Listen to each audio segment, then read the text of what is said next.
Hello viewers, আশা করি সবাই ভালো আছেন। এই যে দেখতে পাচ্ছেন, আমি একটা সুন্দর স্বাস্থ্যকর শরবত রেসিপি আজকে আপনাদের সাথে শেয়ার করব। বর্তমানে রমজান মাস চলতেছে, তো আপনারা ইফতারিতে অবশ্যই সর্বপ্রথম এই বেলের শরবতটা ট্রাই করতে পারেন। এগুলো হলো গাছ পাকা বেল এবং চিনি ছাড়া আমি শরবতটি বানিয়েছি। তো এটা সবাই বানাতে পারেন। তো আপনাদের স্মরণ করিয়ে দেওয়ার জন্য যে এরকম একটা স্বাস্থ্যকর শরবত আপনারা মানে প্রতিদিন সকালে খেতে পারেন অথবা ইফতারির মধ্যে খেতে পারেন, সেজন্যই জাস্ট এই ভিডিওটা বানানো। তো আপনারা দেখতে থাকুন, আপনাদের অনেক ভালো লাগবে। হ্যালো ভিউয়ার্স, আশা করি সবাই ভালো আছেন। এই যে দেখতে পাচ্ছেন, এটা হলো বেল, গাছ পাকা বেল। তো গাছ পাকা বেল দেখতে পারেন কিরকম সুন্দর লাগতেছে। তো এটা দিয়ে এখন শরবত বানানো হবে। তো এখন রোজার মাস, আপনারা চাইলে বেলের শরবত খেতে পারেন ইফতারিতে সবার আগে। দেখবেন যে আপনাদের কলিজাটা অনেক ঠান্ডা লাগবে। তো চলুন আমরা বেলের শরবত করি। ভিউয়ার্স, এই যে আমি বেলটা ফাটিয়ে নিয়েছি। বেলটা ফাটিয়ে নেওয়ার পরে বেলের যে খোসাগুলো আছে সেগুলো দেখতে পাচ্ছেন, এটা চামচ দিয়ে আমি মানে তুলে নেব।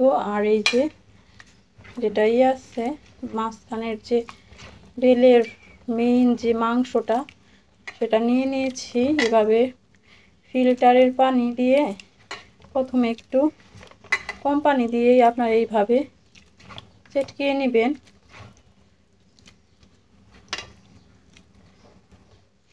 এটা হলো গাছ পাকা বেল, যার কাছ থেকে কিনেছি সে সরাসরি এসেছে তার গাছের।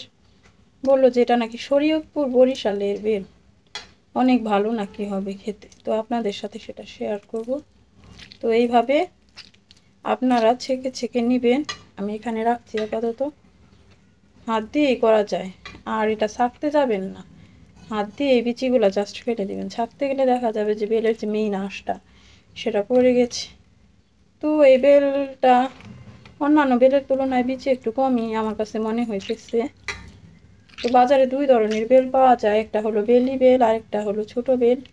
আপনারা চেষ্টা করবেন বেলি বেল কেনার জন্য, সেটার মধ্যে আর কি বিচির পরিমাণটা কম হয় এবং মিষ্টিও হয় বেশি। তো এই যে বেলটার শরবত বানাচ্ছি, এটা সম্পূর্ণ চিনি ছাড়া বানাবো আমি, কারণ চিনি তো জানেনই শরীরের জন্য কতটা ক্ষতিকারক। আপনারা চাইলে চিনি অ্যাড করতে পারেন, এখন চিনি দিয়ে দিতে পারেন ইচ্ছা করলে।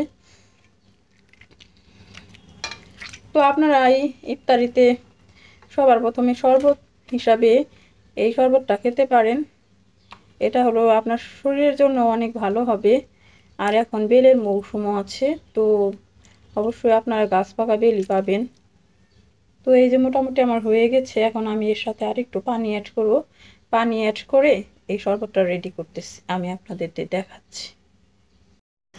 ভিউয়ার্স, আমার বেলের শরবত সম্পূর্ণভাবে রেডি হয়ে গেছে। এই যে বেল থেকে আমি এগুলো ছাড়িয়ে নিয়েছি, হাতের মাধ্যমে করেছি। ছাকতে যাবেন না, কারণ ছাকতে গেলে এটা আঁশটা থেকে যাবে। এখন এটা আমি গ্লাসে ঢেলে নিচ্ছি। তো আমি এখানে কোনো চিনি অ্যাড করিনি, এই যে দেখতে পাচ্ছেন।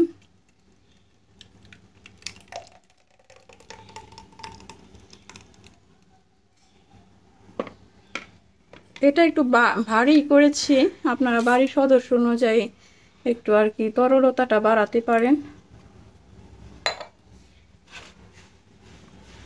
তো বর্তমানে রোজা চলতেছে, ইফতারির জন্য এটা হলো বেস্ট। বেলের উপকারের কথা বলে শেষ নেই। যাদের কনস্টিপেশন বা কোষ্ঠকাঠিন্যের সমস্যা আছে, তারা অবশ্যই এই বেলের শরবতটা সকালবেলা খালি পেটে খেতে পারেন চিনি ছাড়া। দেখবেন যে এটা ম্যাজিকের মতো কাজ করে। আর এরকম গাছ পাকা বেলের শরবত তো অসাধারণ, শরীর উপকার করে। তো আশা করি আপনাদের ভালো লাগবে, আপনারা অবশ্যই এটা ট্রাই করবেন। ঠিক আছে, সবাই ভালো থাকবেন এবং সবাই অনেক হেলদি রেসিপি বা হেলদি শরবত খাবেন। শুভকামনা সবার জন্য।